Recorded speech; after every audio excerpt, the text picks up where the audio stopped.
Hey, what's going on, everybody? Welcome back to the channel. This video we are looking at the Thursday Night Football PrizePicks plays. We got the Giants heading to San Francisco to take on the 49ers without Saquon Barkley, which is going to be a huge hit to their chances in this game. Got a 10.5 point spread right now. Expect the 49ers to win comfortably, so it's probably a spot where you can look to some unders on the Giants side depending on where their props are at. Let's go ahead and dig through it. Last Thursday night was great for us. The 6 for 6. See if we can replicate that this Thursday night. It's been not had much success on the Sunday slates or these other showdowns on Sunday night or Monday night. See if this is the day that we can get to it. Get to a 6 for 6. As always, if you enjoy the videos, appreciate the like button. Subscribe if you haven't already. You can tail these on Underdog Fantasy too. Use my code PROCESS if you haven't signed up there. Match your first deposit up to $100. Check out the links in the description for Twitter or the website if you're looking for the DraftKings and FanDuel lineups. So, looking at the passing yards here, you got Daniel Jones checking in at 212.5. Now, this one could be a little bit interesting, taking the over just because you're probably expecting the 49ers to be ahead comfortably throughout this game, especially late. So, it could be a lot of throwing, and the Giants are forced to abandon the running game. Whereas on the Purdy side, if they're up a ton, could see this one going under, but I don't think either one is kind of locked in. So see if there's any other good props that we can look to. Rushing yards, Christian McCaffrey at 79.5 is definitely one that I'm looking at taking the over. Now, last week he didn't come out of the game at all. There were some rumors that heading into this year, the 49ers were going to use Eli Mitchell more and kind of take some of the work off of McCaffrey's shoulders to make him healthy for the end of the season, the postseason, but through 2 weeks, he's gotten almost all the carries. Week 1, Eli Mitchell did get 5 carries, but last week he got all the touches out of the backfield. And until this game is late in the third or early in the fourth, where they're ahead by a couple touchdowns, I still think McCaffrey's going to be getting a bulk of the carries. And if they are looking to ice the game running the ball, he's going to be in there. So 79.5 rushing yards is really, really low. Deebo Samuel, 15.5 rushing yards. Now, definitely more riskier, but with just with the fact that they're probably going to run a lot in this game, I could see that happening. Just needs one run to make that work with his speed.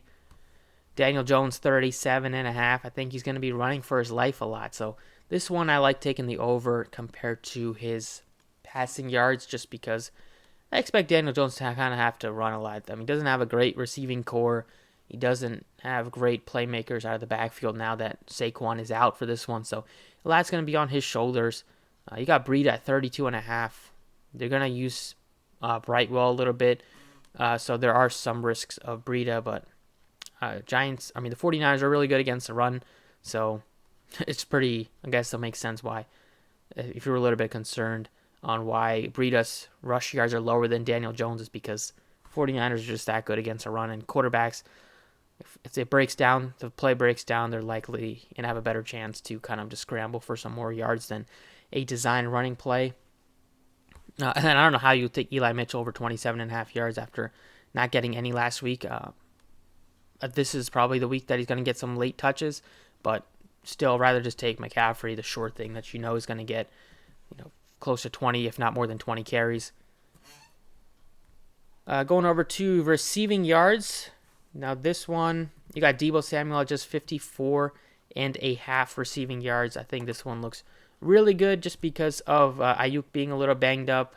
And, we've seen, besides him and Ayuk, there hasn't been a really other receiver. You haven't seen Jennings have any really good games for the first couple weeks. It's just kind of been those two. And even George Kittle at 43.5 receiving yards, I kind of like taking the over on him because I think he's just due for a big game.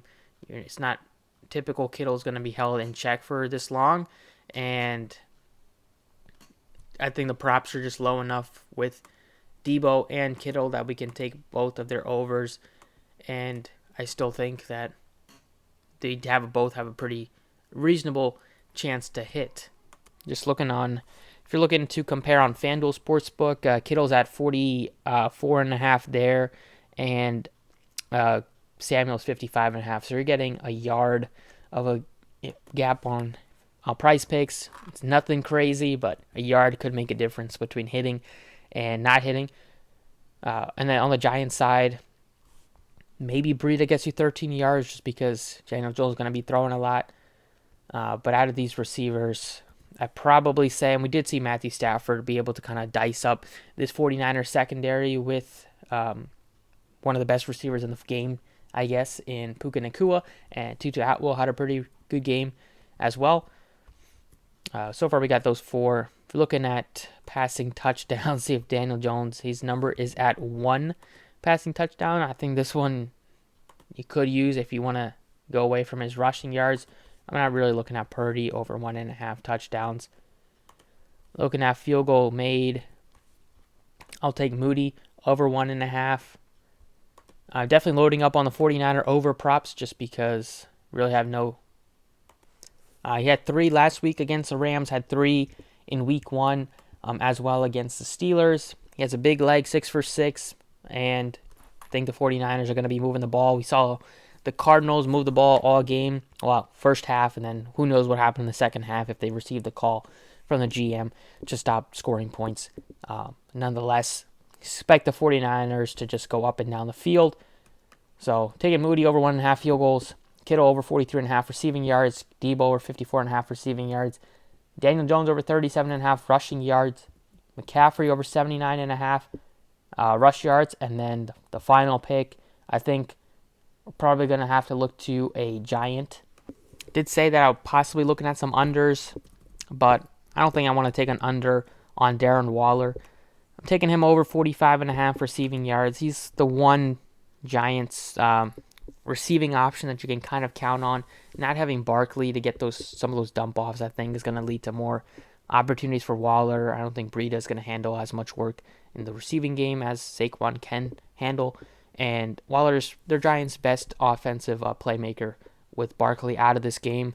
So they're going to have to rely on him. They're going to have to rely on Daniel Jones' legs if they want to move the ball. So I'm taking him over 45.5 receiving yards. It doesn't seem very high. I think it's super doable, especially if the Giants are going to be forced to abandon the running game and just have to throw a ton in the second half. FanDuel has this at 48.5, so you're getting a nice 3-yard cushion on PrizePicks, taking the over.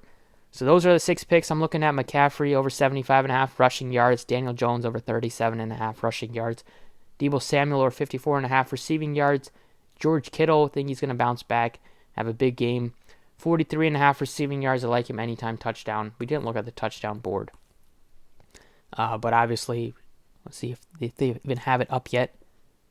Oh, yeah, it's right there. Pass rush and receiving touchdowns. They don't have any of the props in this game, so scratch that thought. But I still think Kittle, if they do put him up or even on sportsbooks, maybe a nice first touchdown scorer bet on George Kittle for tomorrow. Jake Moody over 1.5 field goals made, and Darren Waller over 45.5 receiving yards. Best of luck if you are tailing. I'm going to be throwing this in on sportsbooks in Pennsylvania.